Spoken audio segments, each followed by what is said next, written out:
دوستوں یہ بات ہے 2003 کی، جب دبئی نے سمندر میں دا ورلڈ پروجیکٹ کی کنسٹرکشن کا کام شروع کیا۔ دا ورلڈ پروجیکٹ میں بہت ساری چیزیں شامل تھیں، جس میں ہوٹل، پارکس، ریزورٹس۔ اس پروجیکٹ سے مطابق سمندر میں 300 آرٹیفیشل آئلینڈز بنانے تھے۔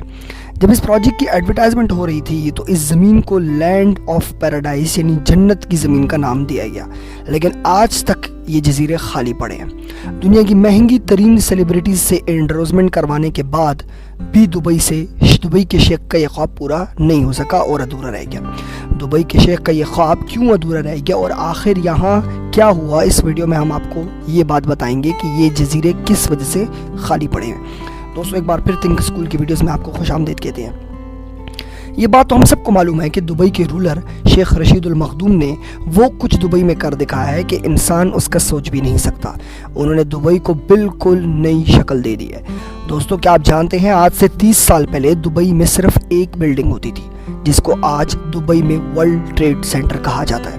پھر اس کے بعد بیک ٹو بیک کنسٹرکشن نے دبئی کی ایسی قسمت بدلی کہ جو شہر 100% اپنے آئل کے اوپر یعنی کہ اپنے تیل کے اوپر ڈیپینڈنٹ تھا، آج وہ صرف اور صرف اپنے تیل کے اوپر 3% ڈیپینڈنٹ ہو کر رہ گیا ہے۔ یعنی کہ باقی سارا ریونیو جو دبئی جنریٹ کرتا ہے وہ ٹورزم سے کرتا ہے۔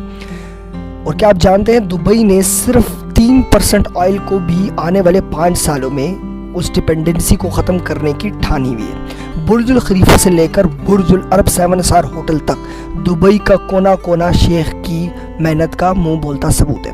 جب دبئی کے پاس مزید پروجیکٹس بنانے کے لیے جگہ کم پڑ گئی تو شیخ نے رخ کیا سمندر کا۔ یہ بات ہے 2001 کی، جب برج العرب اس وقت پہلے ہی ویسٹرن لوگوں کو اپنے ٹورزم سے اٹریکٹ کر رہا تھا اور اپنے ساحل پر بہت دلکش بیچز بنانے کے لیے دنیا بھر سے لوگ اس کے پاس آ رہے تھے۔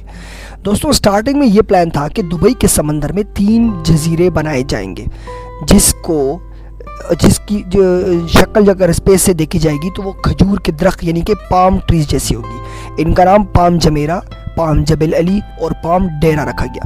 2001 میں سب سے پہلے پام جمیرہ پر کام شروع کیا گیا، کیونکہ یہ پلان کیا گیا تھا کہ اس جزیرے میں بہت سارے چھوٹے چھوٹے جزیرے ہوں گے۔ صرف پام جزیرہ کا آئلینڈ ٹوٹل 56 کلومیٹر پر محیط تھا اور تقریباً 80% کا اضافہ اسی وجہ سے ساحل پر ہو رہا تھا۔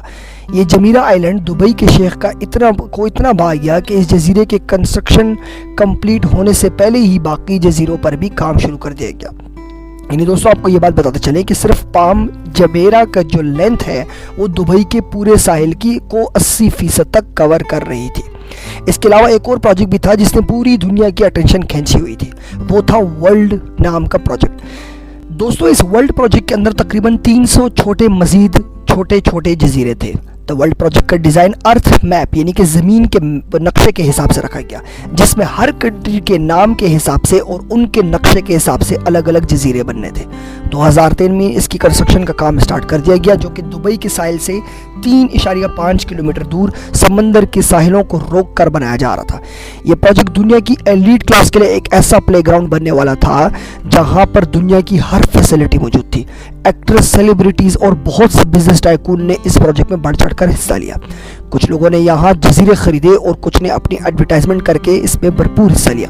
یہاں چھوٹے سے چھوٹے جزیرے کی قیمت 112 کروڑ یعنی $15 ملین رکھی گئی اور بڑے سے بڑے جزیرے کی قیمت $375 ملین رکھی گئی، یعنی کہ ایک بڑا آئلینڈ آپ کو 400 کروڑ روپے میں ملنا تھا۔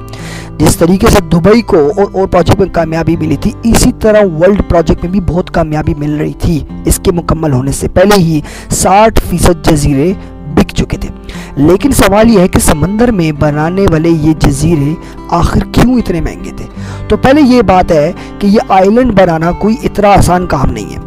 سمندر کی ٹھاتے مارتی ہوئی لہروں کو روک کر کنسٹرکشن کرنا بہت مشکل کام ہے۔ آپ کو یہ بھی بتاتے چلیں کہ اس جزیرے بنانے میں اتنی ریت استعمال ہوتی ہے کہ اگر ایک کرکٹ اسٹیڈیم میں وہ ریت ڈالی جائے تو وہ ریت سے بھر جائے۔